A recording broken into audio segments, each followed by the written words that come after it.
Chères Noiséennes, chers Noiséens, nous allons parler des travaux du tramway.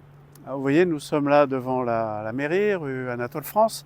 En fait, ce matin, nous aurions dû être à la gare pour l'inauguration de la réouverture du service normal du tram T1 jusqu'à la gare.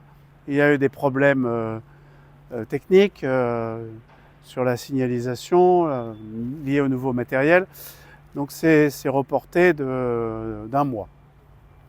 Donc vous avez pu constater que ces travaux prennent un retard considérable puisque aujourd'hui le conseil départemental nous annonce un report au moins jusqu'à fin 2028, alors qu'en théorie les travaux dans le centre-ville auraient dû être terminés fin 2025 comme cela avait été annoncé il y a à peu près 3 ans.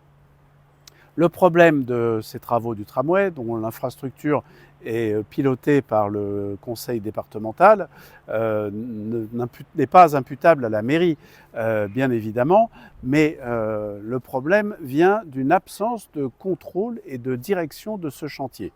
Nous savons que les moyens mis en œuvre par les entreprises sont très insuffisants, tant en termes de matériel que de personnel, et surtout que le conseil départemental n'exerce pas la direction convenable sur ce chantier en mettant sur place des maîtres d'œuvre qui pilotent et qui contrôlent l'activité des entreprises. C'est pour ça que nous subissons ces retards tout à fait anormaux.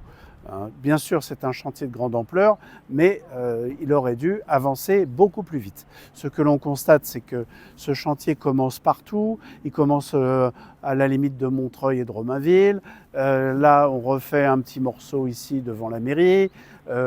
Du côté de la gare et du centre-ville, c'est loin d'être terminé, parce qu'en fait, jusqu'à Auchan, ça vient tout juste d'être achevé.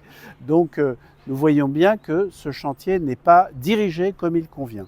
La municipalité de Noisy-le-Sec aurait dû mettre en place un élu délégué au pilotage de ce chantier du tramway. C'est un chantier structurant pour notre ville.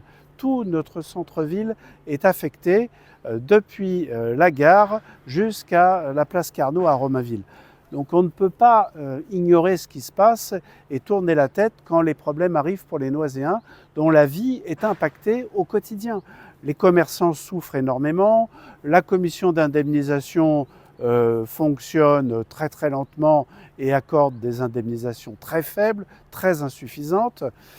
Donc ce chantier qui va se prolonger jusqu'en 2028, nous le savons désormais, et quand on dit 2028, ça peut très bien être 2029, un dérapage du calendrier est très vite arrivé.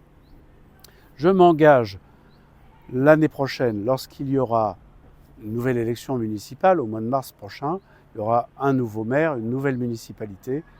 Je serai bien sûr candidat et je m'engage à ce qu'il y ait un, voire deux élus, ainsi que du personnel technique compétent pour diriger ce chantier et éviter les débordements de calendrier. Il nous faudra également reprendre totalement en compte les projets de rénovation de notre centre-ville qui en a le plus grand besoin pour installer de nouveaux commerces au pied de nouveaux immeubles, en créant également de nouveaux logements. Notre ville en a besoin, notre ville a pris du retard par rapport aux communes voisines et il nous faut maintenant, dans un nouveau mandat, avoir un horizon 2030 qui nous permette d'être à nouveau fiers de Noisy-le-Sec. Voilà le projet auquel je m'engage avec vous.